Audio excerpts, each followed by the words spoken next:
성경 144쪽입니다. 사흘째 되던 날 갈릴리 가나에 혼례가 있어 예수의 어머니도 거기 계시고 예수와 그 제자들도 혼례의 청함을 받았더니 포도주가 떨어진지라. 예수의 어머니가 예수에게 이르되 저들에게 포도주가 없다 하니 예수께서 이르시되 여자여 나와 무슨 상관이 있나이까. 내 때가 아직 이르지 아니하였나이다. 그의 어머니가 하인들에게 이르되 너희에게 무슨 말씀을 하시든지 그대로 하라 하니라. 거기에 유대인의 정결 예식에 따라 두세 통 드는 돌 항아리 6이 놓였는지라.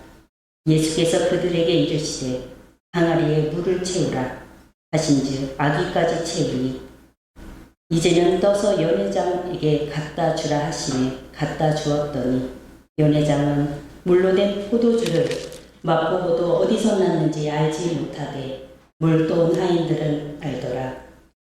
연회장이 신랑을 불러 말하되 사람마다 먼저 좋은 포도주를 내고 취한 후에 낮은 것을 내거늘 그대는 지금까지 좋은 포도주를 두었도다 하니라. 예수께서 이 첫 표적을 갈릴리 가나에서 행하여 그의 영광을 나타내시니 제자들이 그를 믿느니라. 그 후에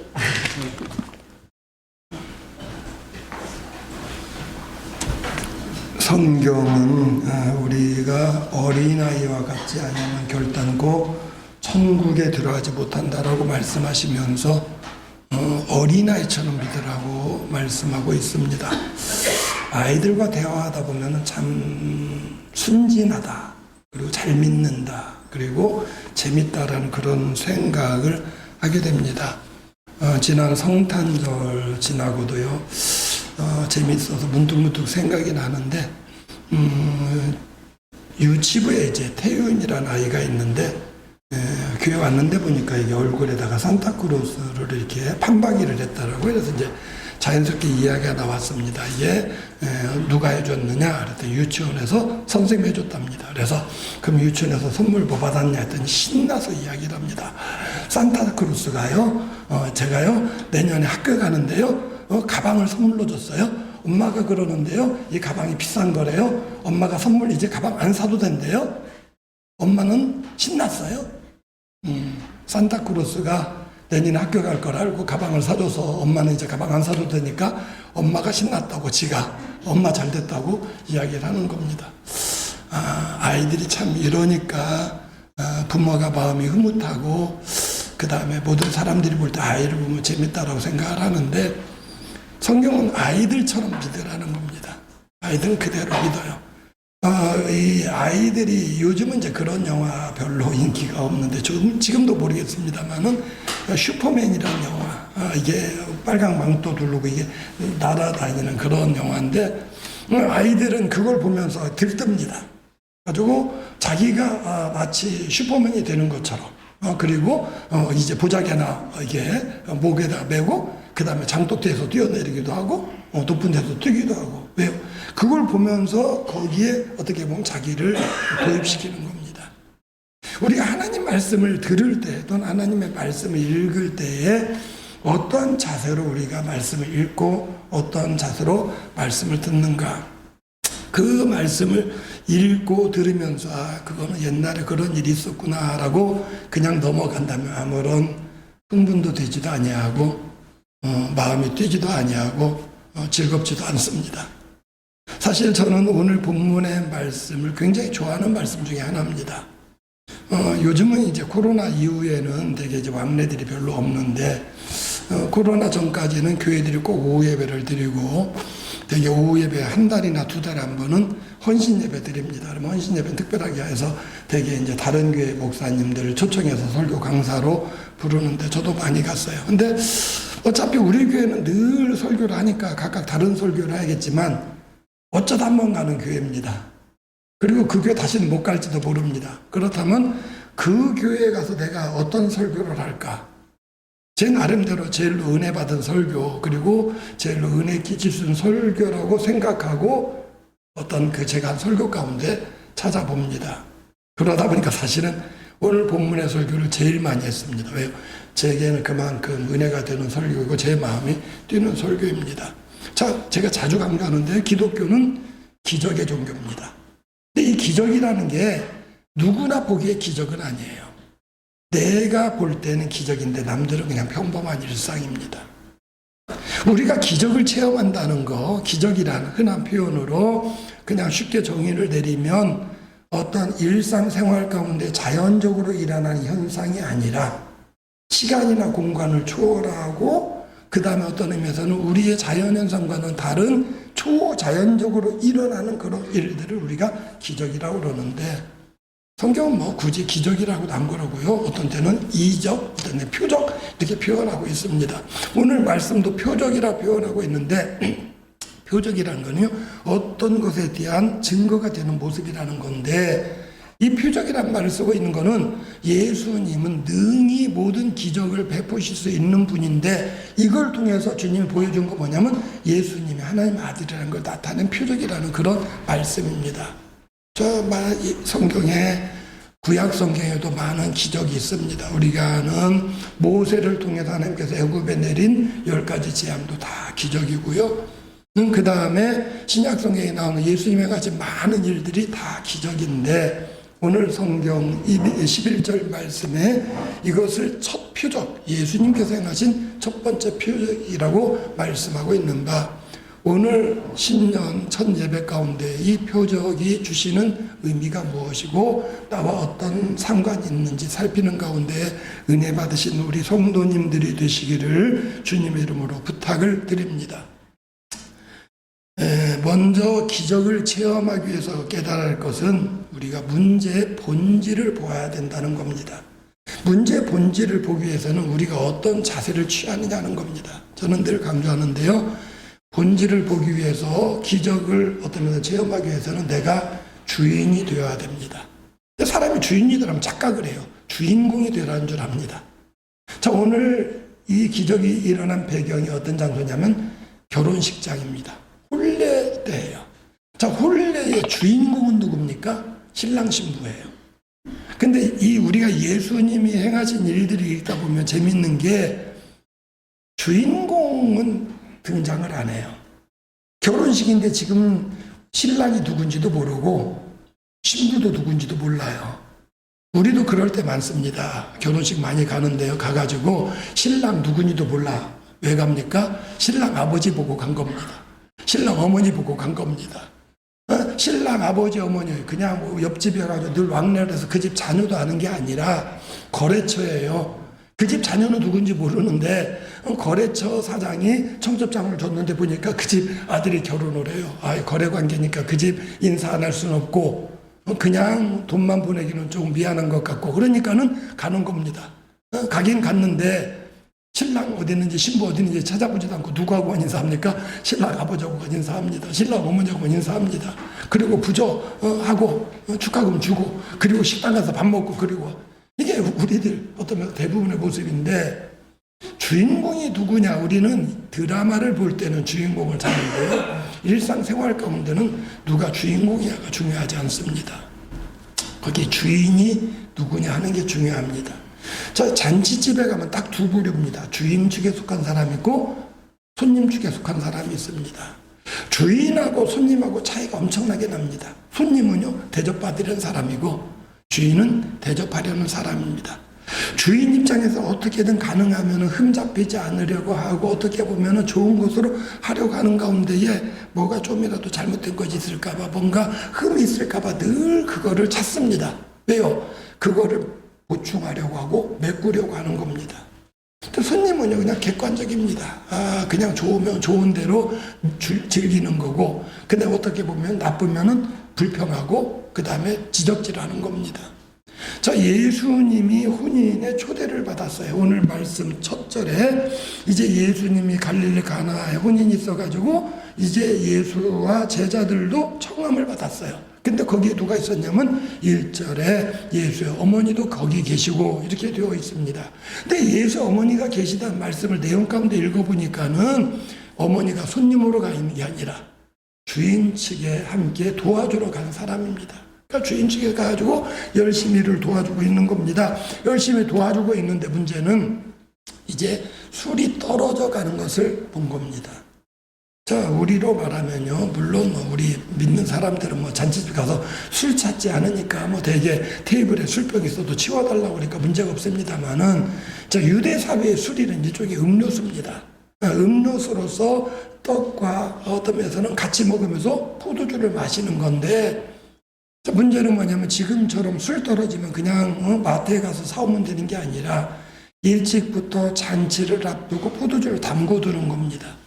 자, 술은 오래될수록 좋다고 그러는데요. 아마 이 집에 딸을 시집 보내는 집일 것 같은데, 딸을 시집 보내기 위해서 언제쯤 결혼할 걸 예상을 하고 그 다음에 오래전부터 술을 담궈놨습니다. 이 정도 양이면 되겠지라고 생각을 했는데, 잔치에 생각보다 손님이 많이 온 겁니다. 손님이 많이 오고 손님들이 계속 술을 찾다 보니까 지금 이 술상 이게 음식 나가는 거 보니까 조금만 있으면 술이 떨어질 것 같아요. 오늘 말씀 가운데 보니까 이제 떨어져서 이제 문제가 생긴 겁니다. 문제는 오늘날처럼 금방 가서 사오면 되는데 사올 수 있는 그런 환경이 아닙니다. 그렇다고 그냥 술 떨어졌으니까 그냥 음식만 드세요 할 수 있는 그런 입장도 아닙니다. 자, 지금 음식을 먹고 있는 연회장, 지금 안쪽에서 지금 잔치하고 있는데, 잔치하는 쪽에서는 지금 계속 자기 상에 술도 있고 음식이 있으면 그것만 바라보고 있는 겁니다. 그런데 음식을 내가는 주방에서 볼 때는 뭐가 모자라는지를 지금 보고 있는 겁니다. 그런 가운데 이제 속이 타들어가는 겁니다.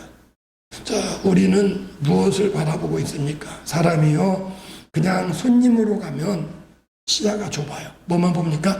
자기 상만 보는 겁니다.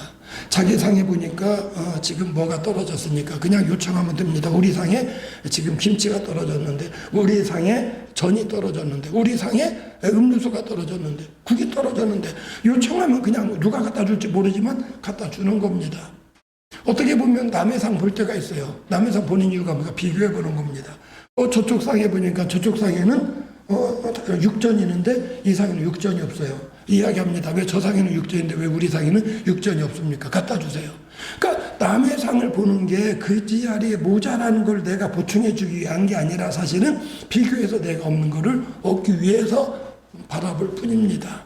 근데 주방에 있는 사람이 주인입니다. 주인 입장에서는요, 지금 멀리 내다보는 겁니다. 지금 상마다 지금 가는데 비교해 보니까 뭐가 지금 물건이 모자라겠고 음식이 모자라겠고 뭐는 그래도 여유가 있고 이게 결혼식장 뷔페에 가보니까는요, 음식을 계속 만드는 겁니다. 계속 만들어가지고 음식이 떨어지면 어떤 경우는 말하기도 전에 가져다 주고 어떤 때 떨어졌다고 이야기하면 또 갖다 보충해 주고, 그러니까 주방에서 음식을 준비한 사람 입장에서는 계속 음식이 뭐가 모자란지를 보는 겁니다. 자, 문제는 뭐가 모자랐는지 보고 만들어서 보충할 수 있는 게 있는가 하면 금방 만들고 보충할 수 없는 것들이 있습니다. 우리의 삶 가운데 마찬가지입니다. 내 삶의 주인은 납니다. 내가 남들 앞에 드러내는 주인공이 아니라 내 삶을 책임지고 내가 이끌어갑니다. 나뿐만 아니라 사실은 내 가정을 내가 이끌어가는 겁니다. 내 자녀들을 양육시키고 또 내가 사업을 경영한 사람으로서 사업장을 이끌어갑니다. 내가 바라보는 가운데 앞으로 뭐가 부족하겠는가? 내가 직장을 다니는데 내가 직장 생활을 몇 살까지는 할 수 있겠는데 그 나이 이후에는 내가 어떻게 할 수 있겠는가? 내 나름대로 내가 주인이 되어서 나를 바라보는 겁니다. 내가 이걸 어떻게 할 것인가, 이 부족한 걸 어떻게 메꿀 것인가를 살펴보고 있는 겁니다. 그러는 가운데에 내가 할 수 있는 부분이 있지만 내가 할 수 없는 부분이 있다는 겁니다. 오늘 말씀 가운데 출발이 뭐냐면 포도주가 떨어진 겁니다. 떨어진 가운데에 이것을 보충할 수 있는 세상적인 방법이 없습니다. 그런데 예수님의 어머니는 예수님에게 요청을 합니다. 여기에 술이 떨어졌습니다 라고 이야기를 합니다. 그저 다른 거 아닙니다. 포도주가 떨어졌습니다, 그 이야기예요. 근데 그 한마디에는 모든 게 포함되어 있습니다. 무슨 의미입니까? 옛날에 유명했던 이제 CF 광고가 있잖아요. 할아버지가 나와가지고 옆집은 보일러를 바꿨대더라, 해달라 소리는 아니다. 바꿨대더라 그 말 가운데에요, 내용이 다 들어있는 겁니다. 나중에 그 광고 후속편이 나왔습니다. 그 집 아들이 보일러 바꿔줬다는 겁니다.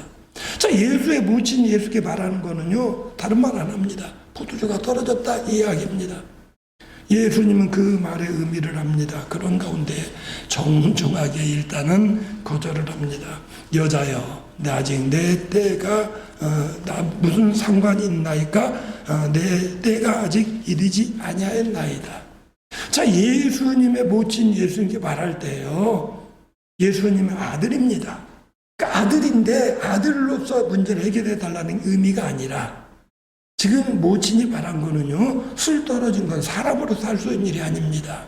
하나님의 능력으로 할 수 있는 일입니다.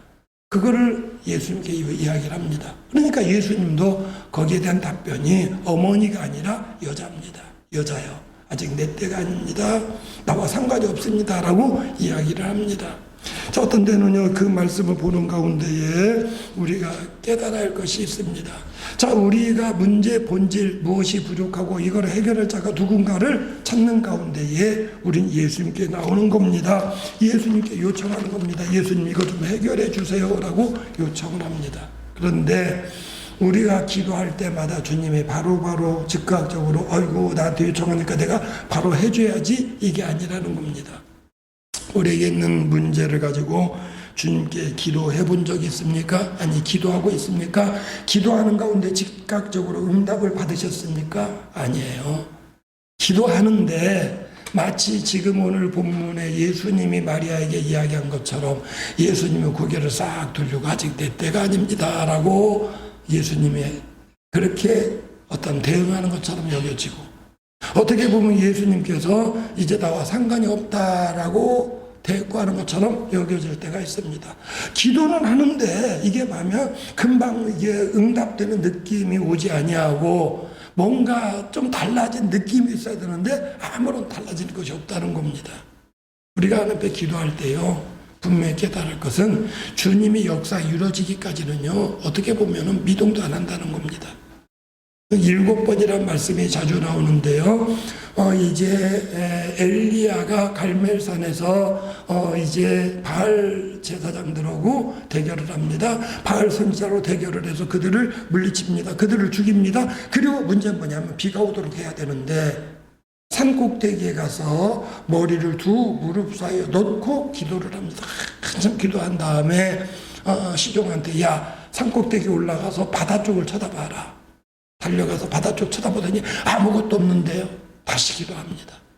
엘리야 같은 능력 많은 선지자도요, 하나님 응답하기까지는요, 아무것도 없어요. 두 번째 갔다 와서 아무것도 없는데요. 다시 기도합니다. 야, 한번 다시 가봐라. 세 번째 갔다 오면 없는데요. 7번째까지 갔다가 오는데 그때 비로소 손만한 구름이 보입니다. 하나님의 역사가요, 금방 나타나고 금방 어떤 면에서 이루어지는 게 아니에요. 하나님 기도하라 하셨는데 이거 기도했는데 아무것도 없는데요. 우리가 잘 아는 이 엘리사 선지자가 또 똑같은 일을 하지요. 이제 아람 군대 장관이 자기 문둥병 고쳐달라고 왔습니다. 요단강에 가서 씻어라. 몇 번 씻으라고 그랬습니까? 7번 씻으라고 그랬어요. 아마 짐작에 그 사람도 7번 되기까지는 한 번 씻고 나와서 몸을 다 닦고 물기 닦고 보니까 그대로, 두 번째도 그대로.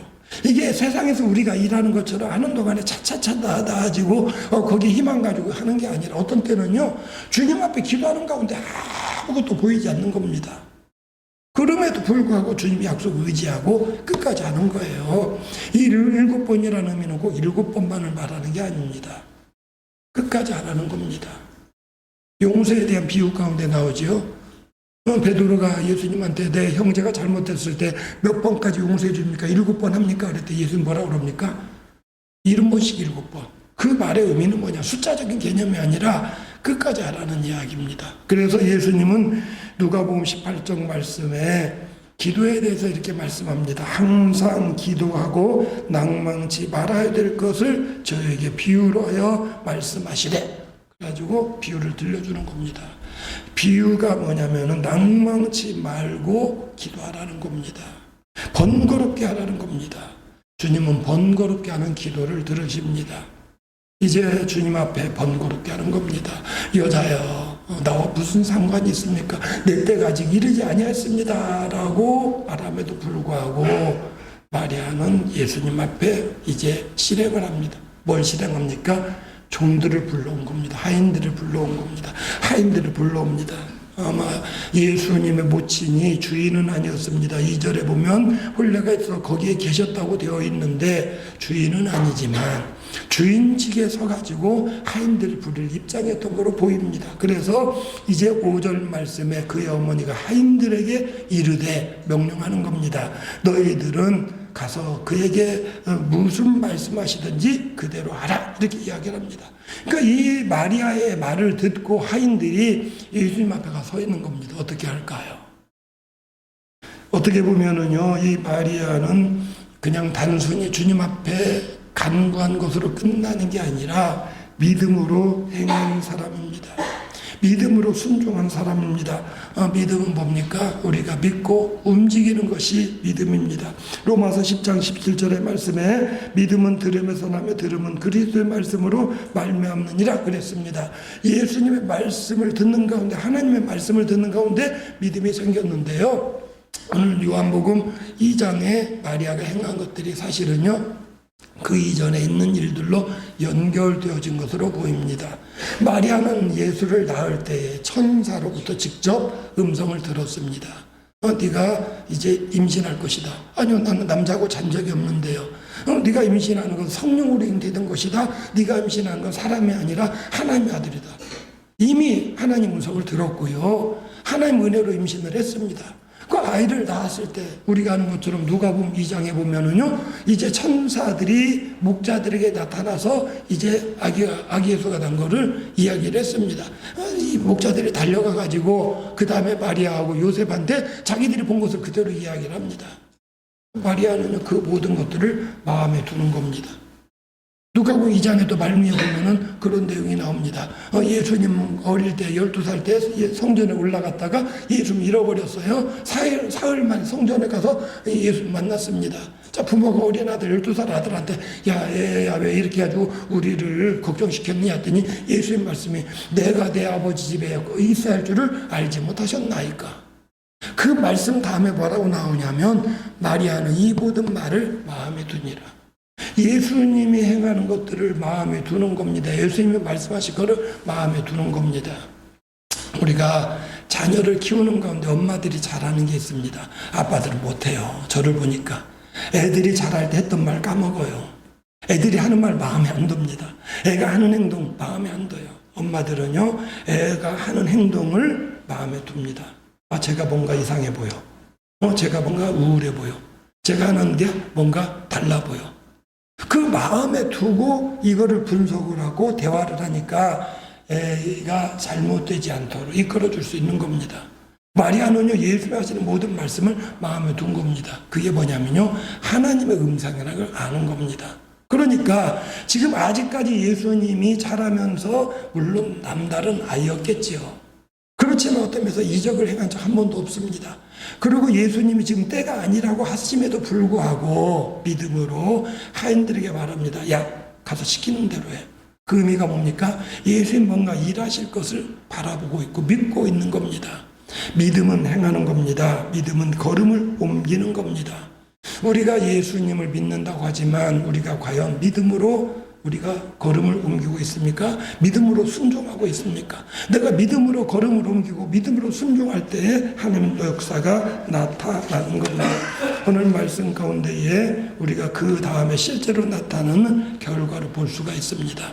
저 하인들이 서 있으니까 예수님이 말씀하십니다. 야, 이제 물을 길어다가 항아리에 채우라 이랬습니다. 자, 그 말씀에 따라요, 그냥 하인들이 물을 채웁니다. 재밌는 표현은요, 7절 말씀에 예수께서 이르시되 항아리에 물을 채우라 했더니 아기까지 채우니 그랬습니다. 제가 그 여행하는 프로그램 가운데 재밌게 들은 게 있습니다. 우리가 물을 사 먹잖아요. 생수병. 그러면 되게 생수병에 윗부분 조금 이렇게 비어 있습니다. 우리는요, 그거 대수롭게 생각을 합니다. 한국이 여행객이 아이슬란드에 갔는데요, 생수를 딱 땄더니 그 끝에까지 차 있는 겁니다. 그걸 보고 놀래가지고 물이 이게 끝에까지 차 있네 그랬더니 그 가이드가 이야기를 합니다. 여기 모든 게 물자가 귀해가지고 물건값이 비싸긴 하지만 비싼 값은 합니다. 그 말의 의미가요, 단지 별 차이 아니에요. 물 조금 차인데, 요 차인데, 그때까지 채워줌으로써 줄 만큼 다 주고, 할 만큼 다 하고, 최선을 다한다는 것을 보여주는 겁니다. 하인들이 순종하는 가운데요, 물을 어떻게 보면은 지금 하인들 입장에 속으로 불안할 겁니다. 왜요? 지금 술이 떨어졌어요. 술독입니다. 술독에다가 물을 채우라는 거예요. 물을 채우라는데, 이게 도대체 뭐 하라는 건지 모르겠네. 적당히 부은 게 아니라 그 예수님 명령에 따라 끝까지 그냥 끝에까지 찰랑찰랑하게 채웠다는 겁니다. 자, 이제는 그 다음에 더 문제입니다. 예수님이 8절 말씀에 이제는 떠서 연회장에게 갖다 주라, 이렇게 예수님 명령하고 있는 겁니다. 자, 하인들이 볼 때 불안해요. 분명 자기들이 물 부었거든요. 이 물 떠다 주라는 겁니다. 연회장에게 뭘 갖다 줘야 돼요? 술을 갖다 줘야 돼요. 술을 갖다 줘야 되는데 물을 갖다 주라는 이야기입니다. 그들은요, 그냥 했습니다요. 이게 술 달라고 했는데 물 줬을 때 난리가 나면 누가 책임지는 겁니까? 시킨 사람 책임이에요. 시킨 사람이 욕먹어야 되는 겁니다.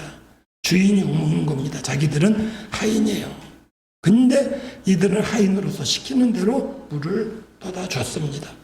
자, 연회장이 자기 마시는 게 아니라 이 연회장이 그다음 뭡니까? 손님들에게 나눠주는 겁니다. 어떻게 보면요, 잔치의 또 다른 주인공입니다.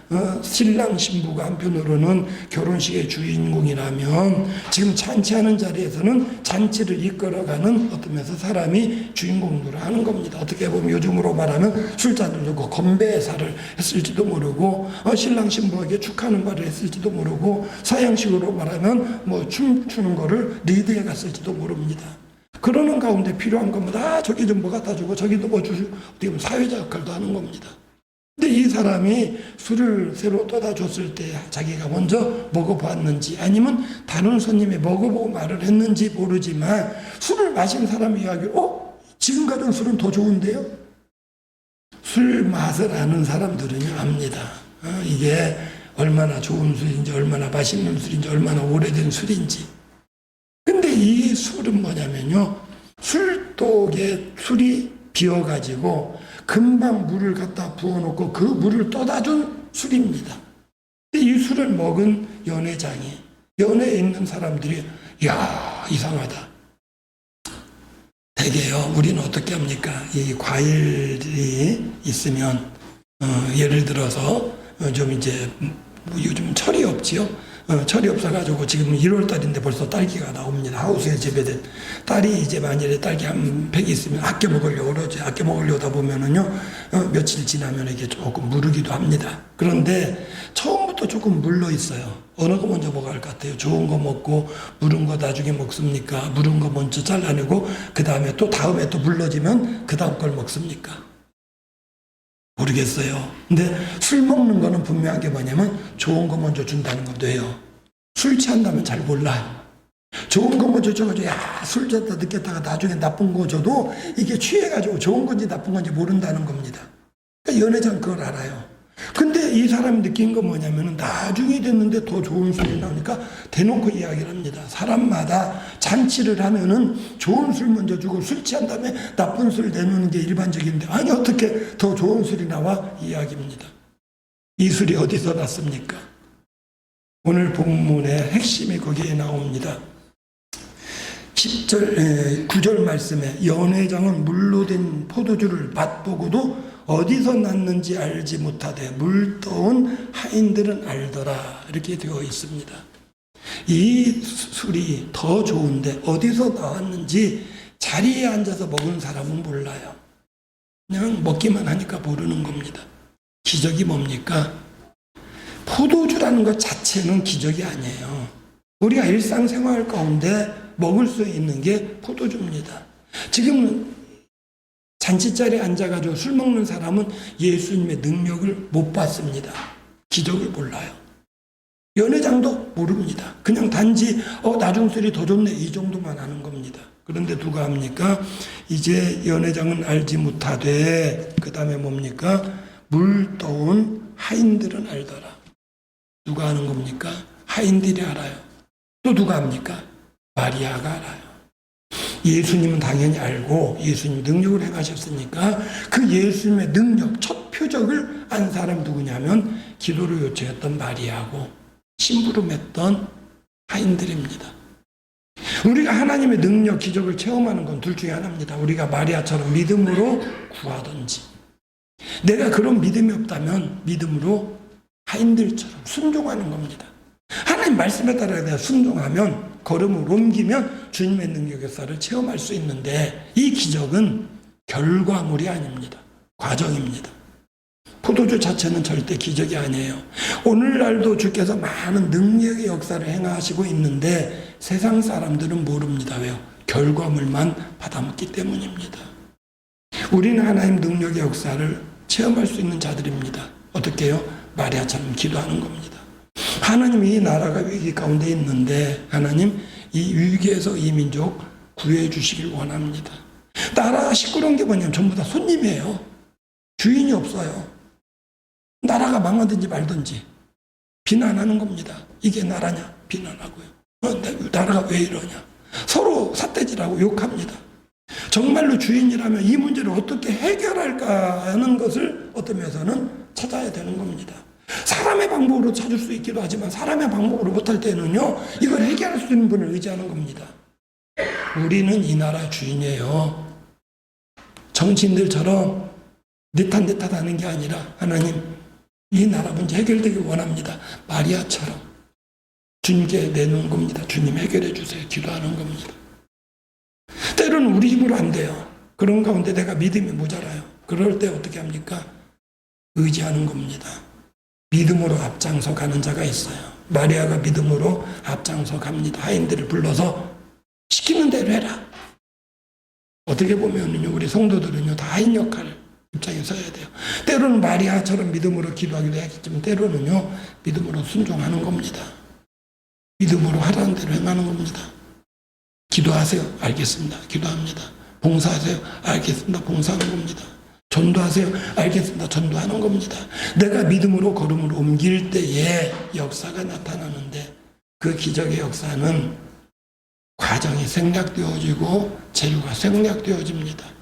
포도주가 포도주 되기 위해서는 최소한도 포도가 필요한데 포도가 없이 돼요.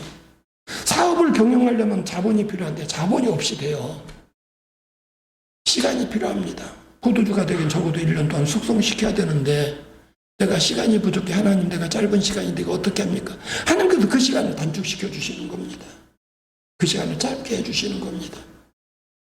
우리는 오늘도 기적을 바라봅니다. 하나님, 우리 가정에 이 문제가 있는데 빨리 해결되어지길 원합니다. 하나님, 우리 가정에 이 문제가 해결되기 원하는데 이게 우리가 힘이 없습니다. 능력이 없습니다. 하나님 도와주세요. 마리아처럼 믿음으로 기도하시든지 아니면 하인들처럼 믿음으로 순종하시든지, 내가 믿음으로 하나님을 바라보는 가운데에 믿음으로 주 앞에 서서 걸음을 옮기는 가운데에 세상 사람들은 모르지만 하인들은 알더라 그랬습니다. 우리는 주님의 종된 자들입니다. 주님의 역사를 믿음으로 바라보시고 체험하시는 2025년 한 해가 되시기를 주님의 이름으로 부탁을 드립니다. 사모하는 마음으로 주 앞에 나와 예배하게 하시니 감사함을 드립니다. 오늘도 주께서 수많은 역사, 이적을 이루시고 주님의 살아계심을 표적으로 나타내 보여주시는데, 아버지 하나님, 우리가 연회석에 앉아 그저 손님처럼 얻어먹는 가운데 주님의 능력의 역사를 보지 못하는 어리석은 자가 아니라 주께서 우리에게 맡기신 주인으로서 이 나라가 어떻게 돌아갈지를 염려하며 주님께 구하게 하시고, 내 가정의 주인으로서 우리 가정을 어떻게 이끌어갈지 염려하는 가운데 주님께 기도하는 자로서 주 앞에 믿음으로 구하게 하시되, 때로는 주님의 말씀에 따라 내가 여기 있나이다, 주님 말씀하옵소서라고 고백하며 순종하는 가운데에 주님의 놀라운 역사를 바라보게 하여 주시옵소서. 우리의 가정에 많은 시간이 걸려할 일들이 단축되어지기를 원합니다. 아버지는 자본이 부족하여 해결하지 못한 사업장의 문제가 해결되어지기를 원합니다. 아버지 물질이 부족하여 자녀들 양육에 있어서 부족한 거 주님께서 친히 해결자가 되어주시기 원합니다. 아버지 하나님, 가나의 혼인 전체에 있었던 이적, 표적의 역사가 우리의 가정에 나타나게 하여 주시옵소서. 예수님의 이름으로 기도드리옵나이다. 아멘.